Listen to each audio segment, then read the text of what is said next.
Пожалуй, это самое оживленное место в районе кемпинга города Гагры. Радостные возгласы и детский смех слышны даже издалека. Порой аниматорам бывает сложно перекричать детей, но это никого не огорчает, ведь самое главное – малышам здесь весело.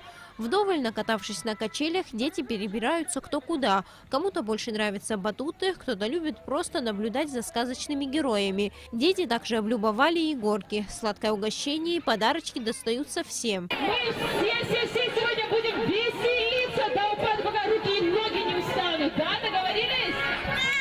Смотрите, вы пообещали нам.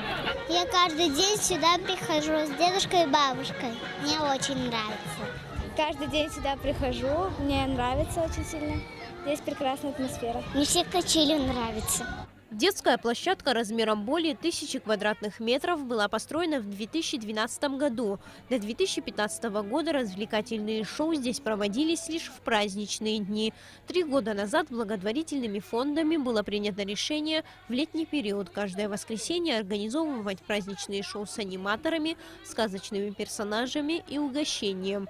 С тех пор детская площадка стала одной из часто посещаемых мест. Каждые выходные люди приходят сюда отдохнуть и развлечься целыми семьями. Подобных площадок по всей стране 10, и 7 из них в Гагарском районе. Основным направлением деятельности благотворительного фонда Мадонна Лили является оплата лечения тяжело больным детям. Также помощь малоимущим семьям и строительство детских площадок. Вот строительство детских площадок – это как одно из главных вообще направлений деятельности. Мероприятие проходит ярко, весело, много детей и взрослых со всей Гагры посещают. Это уже стало доброй традицией для Гагры. Детям скучать не приходится. Игры с аниматорами и веселые танцы приводят их в настоящий восторг. Уже после танцев образовалась большая очередь за подарками. Сотрудники благотворительных фондов никого не обделяют.